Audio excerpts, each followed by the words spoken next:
Antes de iniciar este momento de reflexión, de encuentro desde la fe, vamos a pedirle al Señor que, como Él siempre lo hace, nos ilumine, nos acompañe con la acción de su Santo Espíritu. Vamos a iniciar con la oración para pedirle a Dios que sea Él el que, con la manifestación de su gracia, nos acompañe en este momento. Padre bueno, nosotros te alabamos, te bendecimos, te damos gracias por tu gran amor, por tu gran misericordia, por tu bondad. Gracias, Padre Santo, por el don maravilloso de Jesucristo, tu Hijo, que es para nosotros redención, que es para nosotros salvación.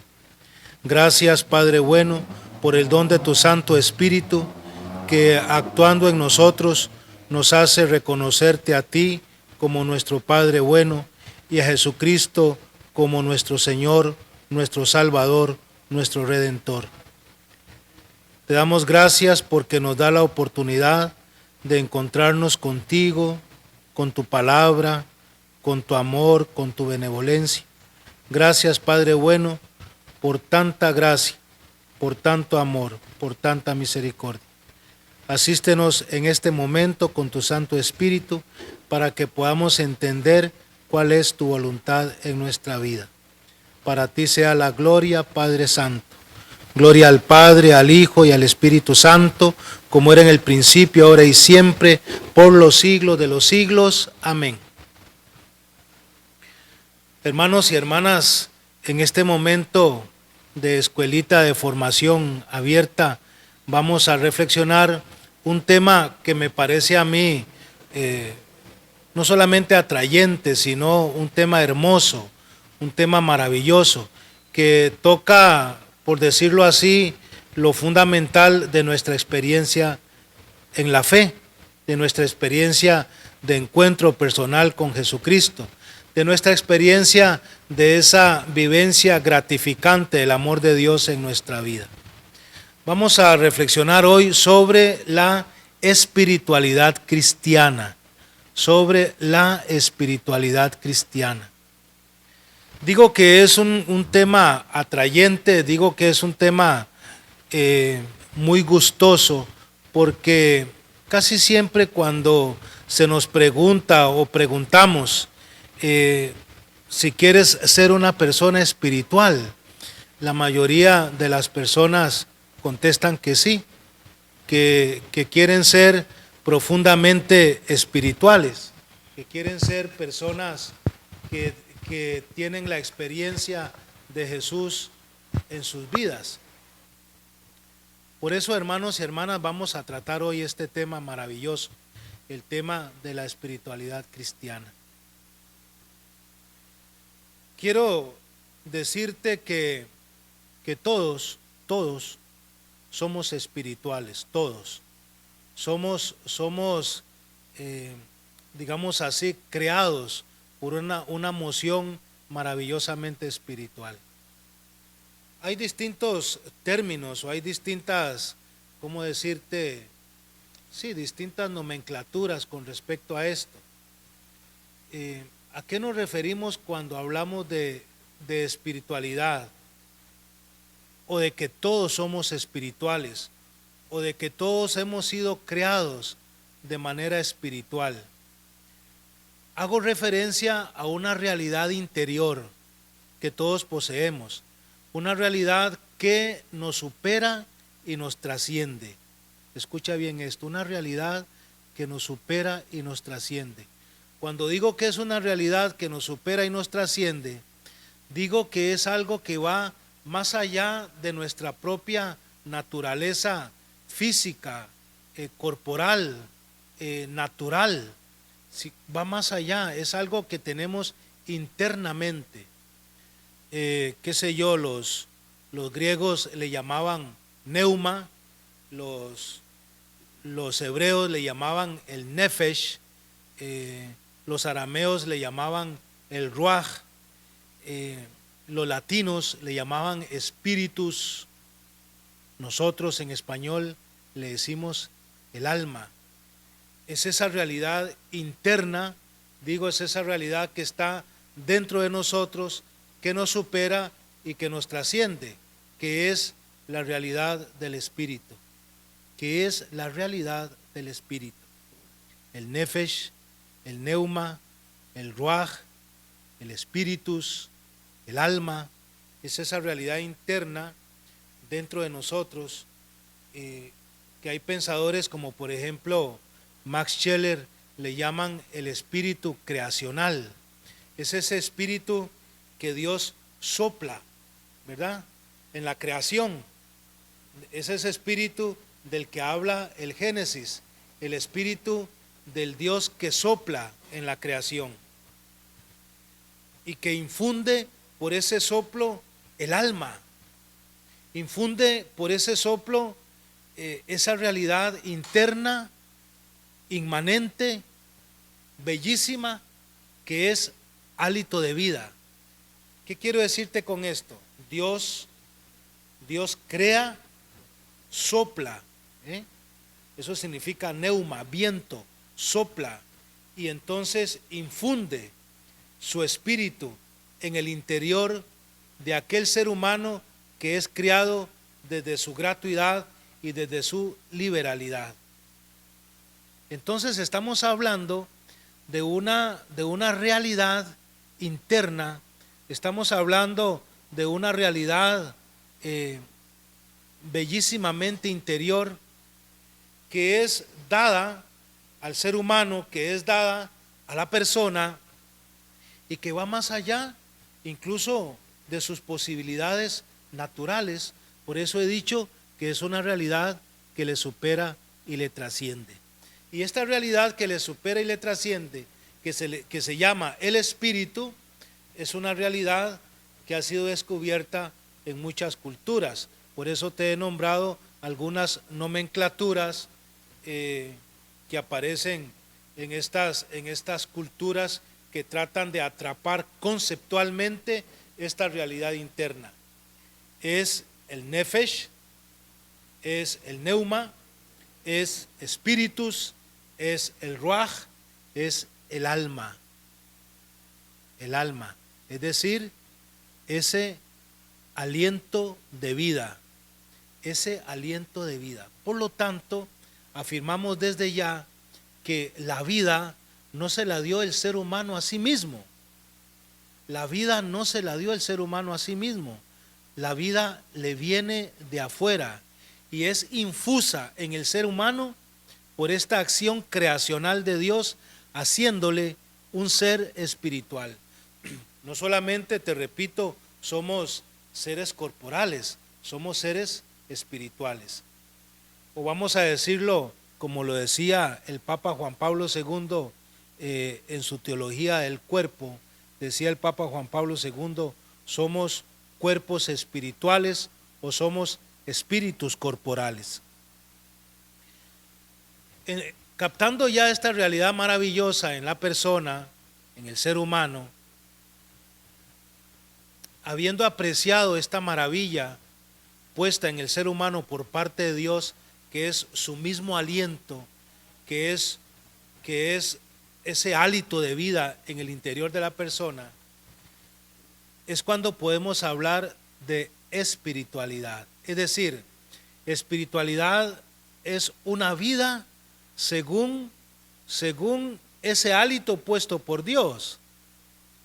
Porque si Dios ha criado al ser humano con esa realidad interna maravillosa, es porque tiene un propósito, es porque tiene una intención creadora, es porque quiere llevar al ser humano a alguna finalidad.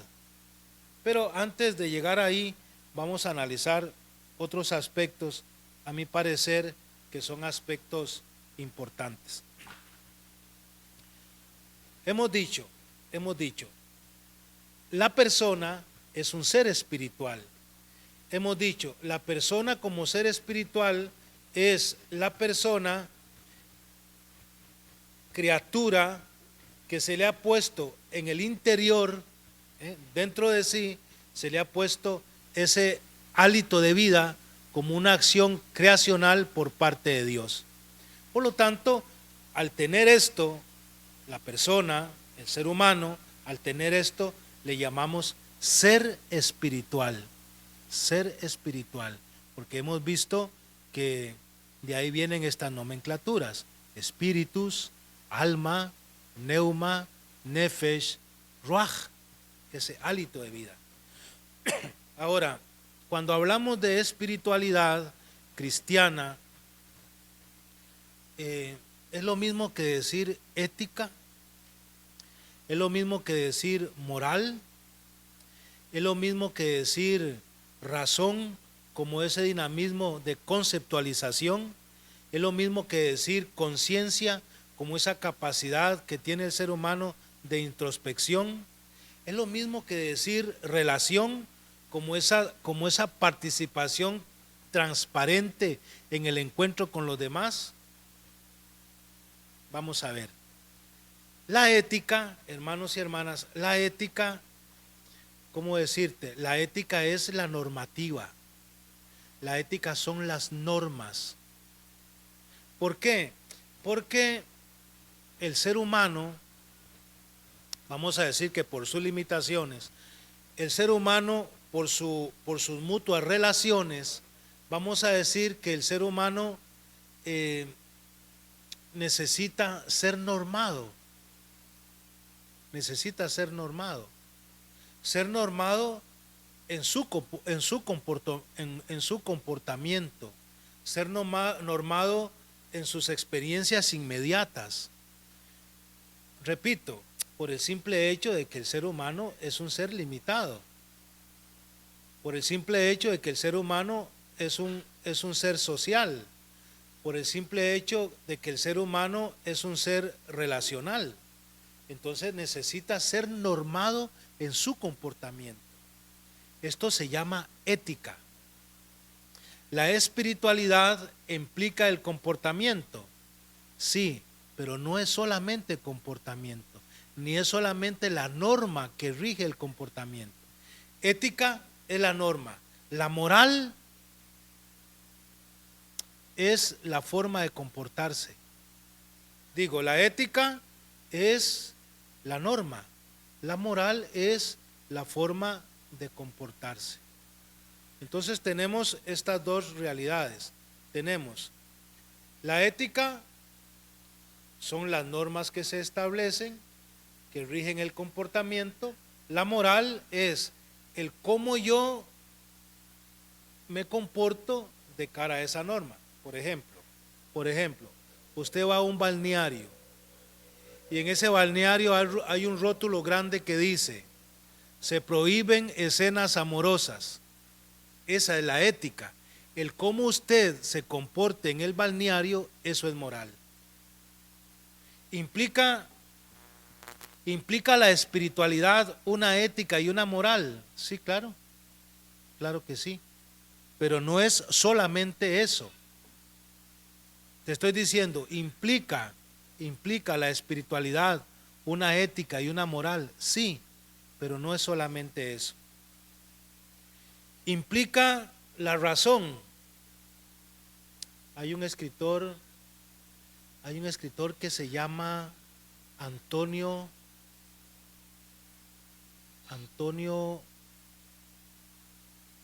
Marcaba, creo que se llama él, Antonio Marlaca, perdón, él se llama Antonio Marlaca López.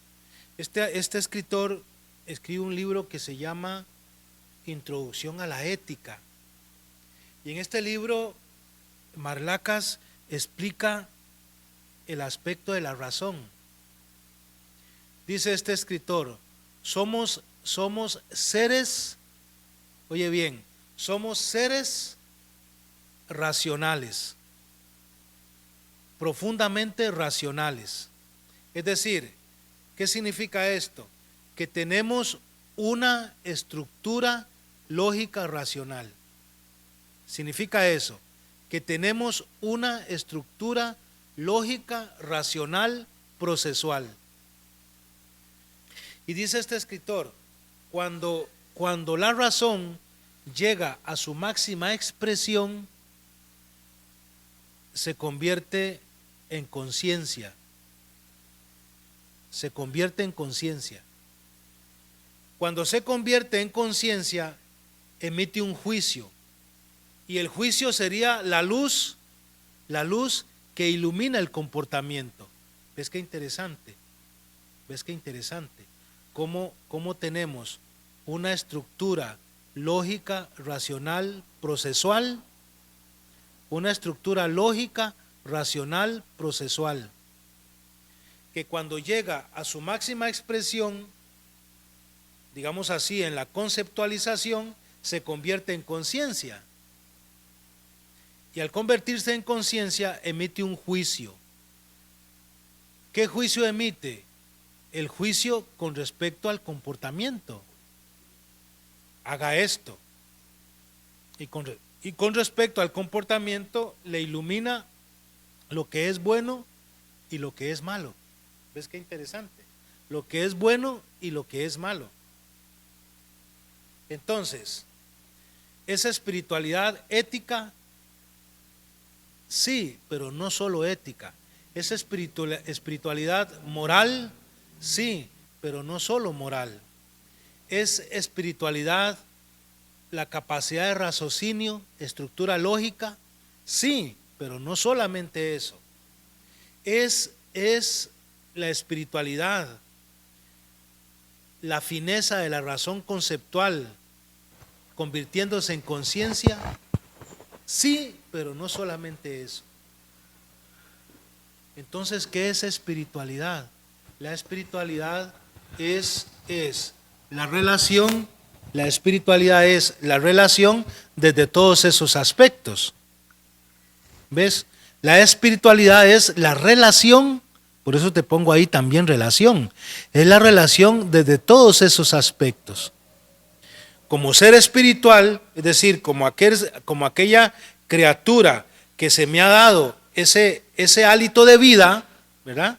Como esa criatura que se me ha puesto ahí, ese espíritu creacional, ese soplo de Dios que me mantiene en la vida y que me hace descubrirme en mis múltiples características, unas de estas, que soy tremendamente limitado y que soy sociable, entonces entiendo que empiezo una relación con los demás desde todas mis características y como con aquel ser con el que yo me relaciono es también un ser espiritual que contiene también una estructura lógica racional, que contiene también una normativa, un comportamiento, una fineza de la razón conceptual convertida en conciencia, como tiene todo esto, entonces esa relación se llama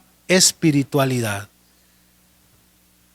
Lo estamos viendo desde una perspectiva meramente general. Voy a definirte a grandes rasgos lo que es espiritualidad cristiana. Vieras que uno va a leer ciertos libros, va a indagar ciertos aspectos y uno encuentra muchas cosas acerca de esta definición de espiritualidad cristiana. La espiritualidad cristiana es hacer mucha oración, contiene esa parte. La espiritualidad cristiana es ser muy piadoso, contiene esa parte. La espiritualidad cristiana es ser cumplidor de una normativa cuyo referente es la persona de Jesucristo. Claro que sí, contiene esa parte. Pero quiero decirte una definición que a mi parecer capta o atrapa los elementos fundamentales de la espiritualidad cristiana. Voy a decirte lo siguiente. Si tienes algún cuadernito ahí para apuntar, sería excelente. ¿Por qué? Porque lo que uno apunta no se le olvida. Yo te diría que espiritualidad cristiana es un proceso a través del cual una persona en comunidad se identifica con la voluntad del Padre, siguiendo, imitando y configurándose con Jesucristo, dejándose invadir por la acción del Espíritu, hasta llegar a decir, como dice San Pablo en Gálatas 2:20, vivo yo, pero no soy yo, es Cristo el que vive en mí. Si te das cuenta, esta definición de espiritualidad cristiana que te he dicho, abarca los elementos fundamentales de la espiritualidad. Fundamentalmente el aspecto, ¿qué te digo? El aspecto trinitario, ¿verdad? Y sobre todo el aspecto procesual. Entonces quiero abarcar contigo algunos elementos de esta espiritualidad. Primero, entendamos que toda espiritualidad es un proceso. Ahora me estoy refiriendo no a que tú eres un ser espiritual por creación, por naturaleza, porque se te fue infundido el espíritu de vida. No me refiero a eso que es, vamos a decirlo así, constitutivamente natural. Me refiero ahora a la espiritualidad como experiencia de relación con Dios. Como experiencia de relación con Dios. Porque terminamos diciendo que la espiritualidad fundamentalmente es una relación. Nadie es espiritual de la noche al día. Nadie es espiritual de un pronto a otro. Es como la conversión. A no ser que Dios quiera, en una acción extraordinaria para bien de la iglesia, para que ésta transforme la historia de la humanidad en historia de salvación, quiera Dios alguna acción extraordinaria, actuando específicamente una conversión inmediata, quiero decirte que tampoco la conversión es de hoy para mañana, de un día para otro. También es un proceso. Toda espiritualidad es un proceso. ¿Qué significa que es un proceso? Significa que se va poquito a poco, que se va poco a poco. Para eso voy a decirte que todo proceso necesita dos cosas, por decirlo así. Todo proceso necesita tiempo y lugar. Escucha bien esto. Todo proceso necesita tiempo y lugar. Estoy diciéndote, toda espiritualidad es un proceso. Te estoy diciendo, todo proceso necesita tiempo y lugar. Por lo tanto, es lo mismo que decirte que toda espiritualidad necesita tiempo y lugar.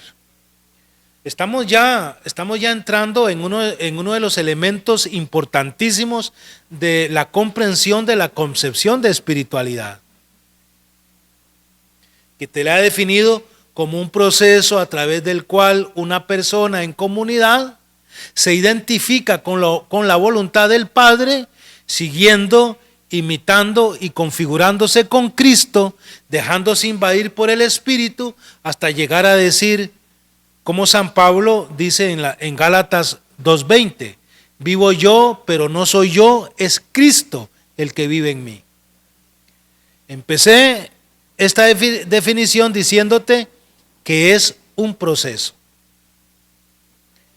que implica tiempo y lugar. Para esto voy a utilizar algunas nomenclaturas griegas. Fíjate que los griegos para denominar el tiempo utilizaban la palabra cronos, utilizaban la palabra kairos y utilizaban la palabra evo. Qué interesante. El cronos es el tiempo que se mide, el tiempo cronológico. De ahí viene cronograma, de ahí viene cronómetro. ¿Ves? Porque es el tiempo que se va midiendo poquito a poco.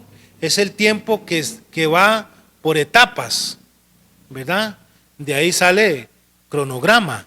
¿Ves? Entonces es importante, hermanos y hermanas, que nos demos cuenta que el proceso necesita de un tiempo cronológico, es decir, de un tiempo que va poquito a poco, de forma progresiva y en crecimiento. Los griegos también hablaban del tiempo como kairos.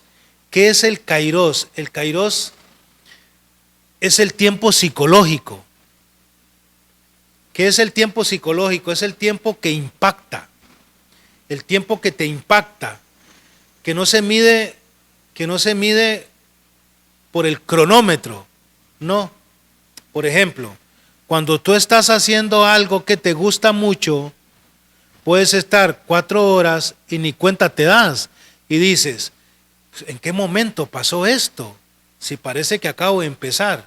Mientras que si estás en algo que te aburre mucho, que no te gusta, llevas 5 minutos y te parecen 4 horas.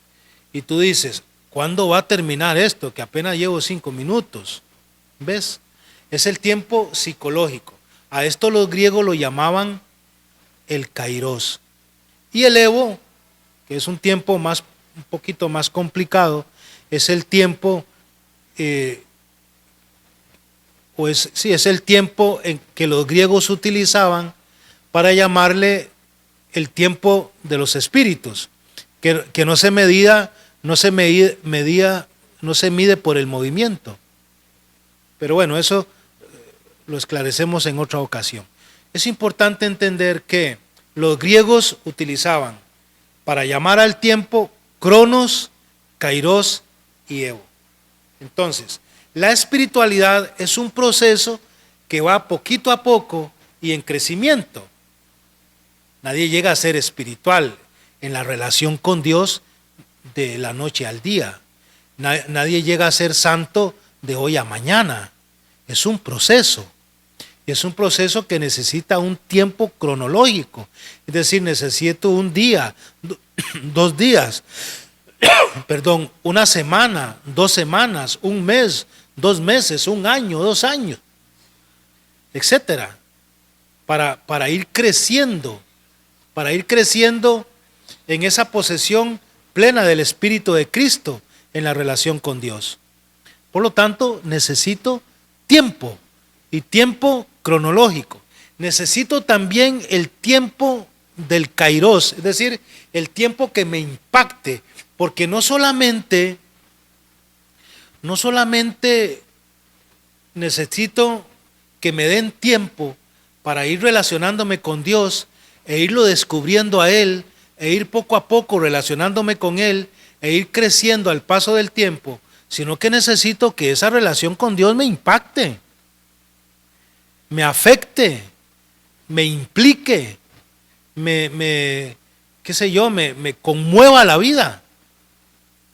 Por eso, allá en los inicios de las comunidades cristianas, era muy importante el anuncio del querigma, el primer anuncio. Era un anuncio del Evangelio, ¿verdad? De la buena noticia de Jesucristo, vencedor del pecado y de la muerte, y se anunciaba con una fuerza y con un impacto que afectaba a las personas y a las comunidades. ¿Ves? Entonces esa evangelización, ese anuncio llegaba e impactaba en un tiempo psicológico. Era un kairos fortísimo. ¿Ve? Entonces tengamos en cuenta esto. Si la espiritualidad la definimos como un proceso, tengamos presente que en ese proceso necesitamos del tiempo cronológico y del tiempo que nos impacte. También es importante darnos cuenta que necesitamos también del lugar. Es muy importante esto, aunque no te parezca. La espiritualidad, entendida como un proceso, además del tiempo, necesita del lugar, ¿verdad? ¿A qué me refiero con el lugar? Me refiero a lo geográfico, por decirte algo, a lo geográfico. Es muy distinto vivir en una playa que vivir en una montaña. ¿Me explico? Es muy distinto vivir en un desierto que vivir, qué sé yo, en una selva. Muy distinto. Es decir, lo geográfico también implica mucho. Es muy distinto vivir en una isla que vivir en un continente. Es muy distinto vivir, qué sé yo, en un lugar geográficamente silencioso que en un lugar geográficamente escandaloso. El lugar también implica en lo geográfico, implica también en lo cultural. Lo cultural implica en la espiritualidad, claro que sí, claro que sí. La cultura es la idiosincrasia, la cultura son las costumbres, la cultura es la comida, la cultura es el baile, es el culto, es la forma de vestir. Todos estos elementos influyen en la espiritualidad, claro que sí. E incluso hay espiritualidades que se manifiestan por el baile, por la forma de vestir, por la comida. Entonces también implican elementos culturales de ese determinado lugar. ¿Qué otra cosa implica la espiritualidad? Implica el clima. Ve qué interesante, implica el clima. No es lo mismo la espiritualidad en un clima caliente que en un clima frío. No es lo mismo. No es lo mismo tampoco, por decir de alguna manera, un clima tenue, qué sé yo, el clima también implica. Aunque sea así de una forma muy somera, te he dicho cosas que influyen en la espiritualidad. Es muy distinto ser espiritual al sur de África que ser espiritual en Japón. En nuestro mismo país, muy distinto es ser espiritual en Cartago que ser espiritual en Limón. Es decir, lo geográfico también implica. Te he dicho entonces, estoy analizándote ciertos aspectos de la espiritualidad cristiana. Te he dicho, he empezado diciéndote, todos somos espirituales porque Dios infundió al crearnos su espíritu creacional, el hálito de vida, nos sopló y nos dio vida. A partir de ahí, todas las personas somos espirituales. ¿Ves? Te he dicho que por ser personas fundamentalmente limitadas y por ser personas fundamentalmente sociales, hemos de definir la espiritualidad en algunos aspectos. Y te dije, tiene que ver con la moral. Sí, tiene que ver con la ética. Sí, tiene que ver con la razón. Sí, con la conciencia. Sí, pero la espiritualidad implica todo esto en la relación interpersonal. Porque todos llevamos, te dije también, esa realidad interna que nos supera y nos trasciende. Entonces te he dicho, después de esto te he dado la definición de espiritualidad. Te he dicho, la espiritualidad cristiana es un proceso a través del cual una persona en comunidad se identifica con la voluntad del Padre, siguiendo, imitando y configurándose con Jesucristo, dejándose invadir por su Santo Espíritu, hasta poder decir, como nos dice San Pablo en la carta a los Gálatas 2:20, vivo yo, pero no soy yo, es Cristo el que vive en mí. Al definirte la espiritualidad cristiana de esta manera, empecé diciéndote que la espiritualidad ha de entenderse como un proceso. Y al entenderlo como un proceso, te he dicho que el proceso implica tiempo e implica lugar. Al decirte que implica tiempo, te estoy diciendo que puede ser un tiempo entendido como un devenir poquito a poco, despacio y de forma progresiva. Te he dicho, puede ser entendido como un tiempo psicológico que no se mide cronológicamente, sino que te impacte, y puede ser entendido ya como un tiempo meramente espiritual que no depende del movimiento. Te he dicho también que la espiritualidad, entendida como proceso, necesita del lugar. Cuando te dije lugar, te dije el aspecto geográfico, ¿verdad? Te dije también el aspecto cultural y te dije también el aspecto del clima. En lo que respecta a esta definición, te he dicho, es un proceso a través del cual una persona, vea qué interesante, una persona, pueden ser los otros seres distintos a la persona, seres espirituales. Voy a decirte así, te voy a decir que no. En cuanto a espiritualidad cristiana, en cuanto a espíritu creacional como hálito que da vida, sí. En cuanto a ese espíritu creacional de Dios que infunde la vida, sí. Pero en cuanto a ese espíritu que te relaciona con Dios en la configuración con Cristo y en el dejarte invadir por el Espíritu, no.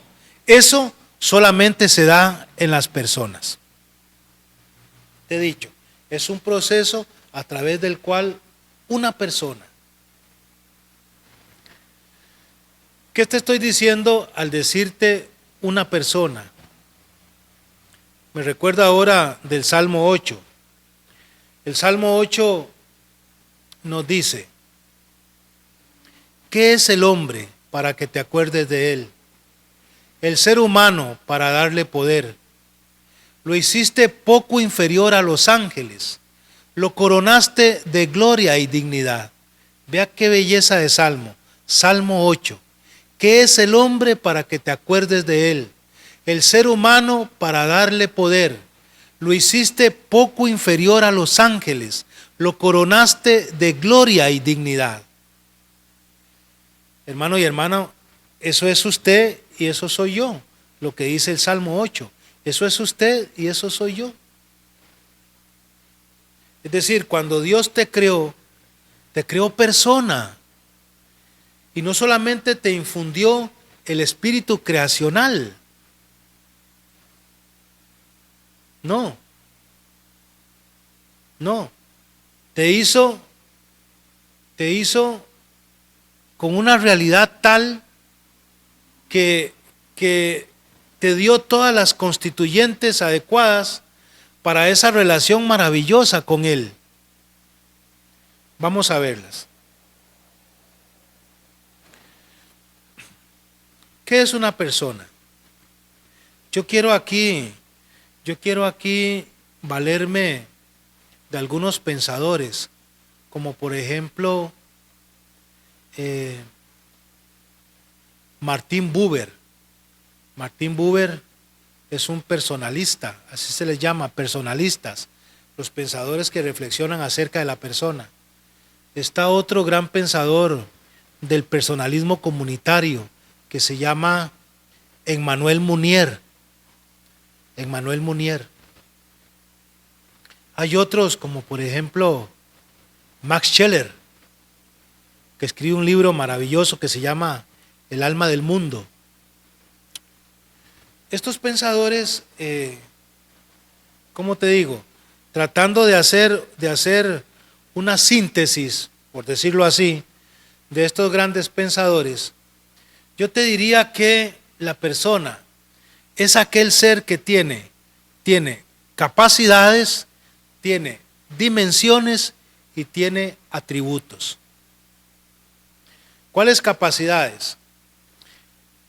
La persona es aquel ser, es aquella criatura que tiene la capacidad de pensar, tiene la capacidad de amar y tiene la capacidad de actuar en libertad.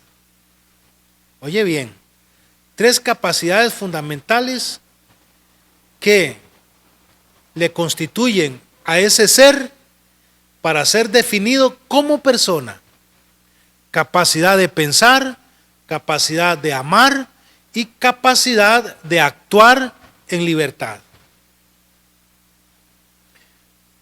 Siempre tengo que estarte recordando esto porque si no nos podemos perder.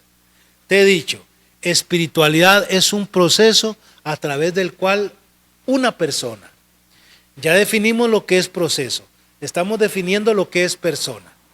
Por lo tanto, si yo te digo que la persona es aquella criatura que tiene capacidad de pensar, amar y actuar en libertad, quiere decir que la espiritualidad cristiana se da únicamente en aquella persona, en aquel ser con capacidad de pensar, de amar y de actuar en libertad.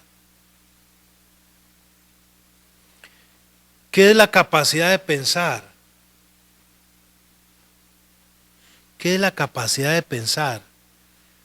Podemos decir que es tener una estructura lógica racional. Tener una estructura lógica racional, procesual. Somos capaces de raciocinio, es decir, somos capaces de crear pensamiento, de dilucidar, de conceptualizar, de separación de la realidad y atraparla en la idea, qué sé yo, como quieras decirlo, pero tenemos esa capacidad de pensar. Dios nos la puso. Somos hechos a imagen y semejanza de Él. Te acabo de recordar el Salmo 8. ¿Qué es el hombre para que te acuerdes de él? El ser humano para darle poder. Lo hiciste poco inferior a los ángeles. Lo coronaste de gloria y dignidad. Capacidad de pensar.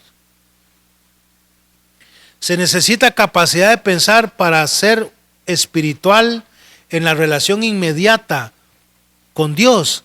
Sí, claro que sí. Claro que sí. Y Dios nos ha hecho con esa capacidad precisamente, hermanos y hermanas, para que le encontremos. Para que le encontremos la capacidad de amar. ¿Qué es la capacidad de amar? ¿Qué es el amor? Yo puedo decirte que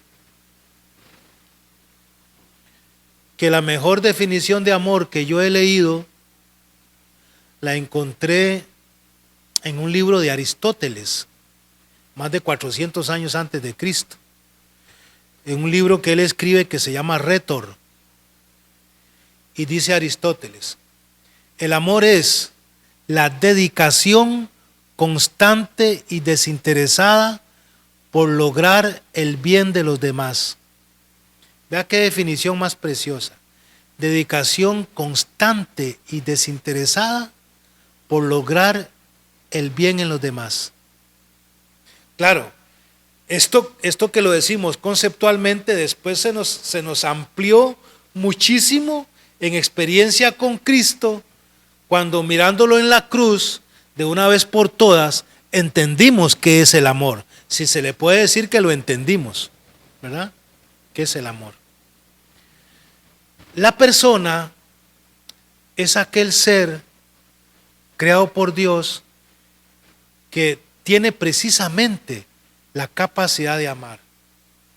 Que no es solamente, escucha esto, que no es solamente una sana interpretación de las emociones en la relación con los demás. Es más que eso, es oblatividad, es entrega, es dedicación constante y desinteresada por lograr el bien de los demás. ¿Ves qué interesante capacidad? Y actuar en libertad. Lo que los filósofos medievales le llamaban el libre albedrío. ¿Qué es eso? Es la capacidad de elegir entre opuestos. ¿Tenemos los seres humanos la capacidad de elegir entre opuestos? Claro que sí. Usted puede elegir o me voy afuera o me quedo adentro. Usted elija. ¿Tiene la capacidad de elegir entre esos dos que son opuestos? Sí, claro que sí. Y por eso, y el tener esa capacidad es ser libre. Y por eso el ser humano tiene la capacidad de actuar en libertad. Entonces, si entendemos la espiritualidad como ese proceso a través del cual una persona, estamos diciendo que es espiritual, o mejor dicho, que puede ser espiritual solamente aquel ser, aquella criatura que es capaz de pensar, que es capaz de amar y que es capaz de amar, de actuar en libertad. Cuidado, no son capacidades morales, no, son capacidades naturales. Ya Dios nos creó con esas capacidades, por eso somos personas, somos personas. También la persona tiene dimensiones. La trascendencia, la inmanencia y la transparencia. ¿Qué es la trascendencia? Voy a decirlo tal vez de una forma muy popular, pero es como ese hueco que todos tenemos dentro, ese hueco que todos tenemos dentro y que andamos todo el tiempo buscando cómo llenarlo y que solo se llena con Dios. Eso es trascendencia. Y que andamos siempre buscando cómo llenarlo y que solo se llena con Dios. No se llena con otra cosa. Y Dios nos lo puso eso ahí adentro precisamente para que lo buscáramos. Y buscándolo lo encontráramos. Y encontrándolo nos llenáramos la trascendencia. La inmanencia es la capacidad de mirarnos hacia adentro. Es esa capacidad de vernos hacia adentro y poder decir yo y poder crear identidad. La inmanencia, la capacidad de mirarnos hacia adentro y poder decir yo y crear identidad. Y la transparencia es la capacidad de relacionarnos con los demás. La capacidad de relacionarnos con los demás. Porque estamos hechos para los demás. Esto lo veremos después. Estamos hechos para los demás. Estamos hechos para la relación. También Dios nos creó con sus propios atributos. Bondad, verdad y belleza. Es decir, que por naturaleza eres bueno, buena, eres verdadero, verdadera y posees belleza. Son los atributos propios de Dios que Él los comparte o los da al crearnos a su imagen y semejanza. ¿Ves qué interesante? La persona, por lo tanto, es aquel ser que que tiene capacidades, que tiene dimensiones y que tiene atributos. El ser con estas capacidades, con estas dimensiones y con estos atributos es persona. Y necesita de esas capacidades, de esas dimensiones y de esos atributos para ser, no para ser espiritual, es decir, no para poseer el hálito de vida, pero sí para establecer una relación espiritual con Dios en Jesucristo. Por eso todo esto, todas estas dimensiones, todas estas capacidades y todos estos atributos son puestos por Dios en un cuerpo espiritual o un espíritu corporal, haciéndonos a imagen y semejanza suya. Y para ir terminando sobre estos elementos de espiritualidad cristiana, quiero decirte que Santo Tomás de Aquino llama al alma como ese principio dinamizador de las capacidades, de las dimensiones y de los atributos de la persona. Principio dinamizador de las facultades, de los atributos y de las dimensiones de la persona. Sobre el alma, que es este dinamismo, que es este principio que mueve, que dinamiza tu capacidad de pensar, tu capacidad de amar y tu capacidad de actuar, y tus dimensiones y tus atributos, sobre este principio que llamamos alma, por el bautismo es infundido el Espíritu de Cristo. ¿Ves? Es infundido el Espíritu de Cristo. Entonces, ese Espíritu de Cristo infundido en tu alma, que dinamiza tus capacidades, te hará pensar como Cristo, amar como Cristo y actuar como Cristo. Y tenemos entonces la espiritualidad cristiana. Y entendemos bellísimamente aquel texto de San Pablo que está en la carta a los Romanos, capítulo 6, versículo 4, cuando nos dice: ¿no saben ustedes que cuando ustedes fueron bautizados, fueron sumergidos en la muerte de Cristo, para que muriendo con Él, también resucitaran con Él? ¿Ves? Es lo que nos dice muchos años después Santo Tomás de Aquino. ¿No saben ustedes que el alma, que es ese espíritu creacional que Dios les infundió desde que les hizo, esa alma es infundida por el Espíritu de Cristo en el bautismo, para que muriendo con Cristo, ves, ya piensen como Cristo, amen como Cristo y actúen como Cristo? Hermanos y hermanas, espero que estas reflexiones sobre ciertos elementos de la espiritualidad cristiana, pues te ayuden un poco en tu propia reflexión, y que Dios les acompañe y vayan siempre por el buen camino. Quiero pedirles que se cuiden mucho, cuídense mucho, protéjanse mucho. Sabemos que estamos pues en esta pandemia, ¿verdad? Entonces yo les invito a que te quedes en casa, a que salgas solamente a lo necesario, a que andes con todos los protocolos y los cuidados para que te cuides no solamente tú mismo, sino que cuides tu familia y todos los demás.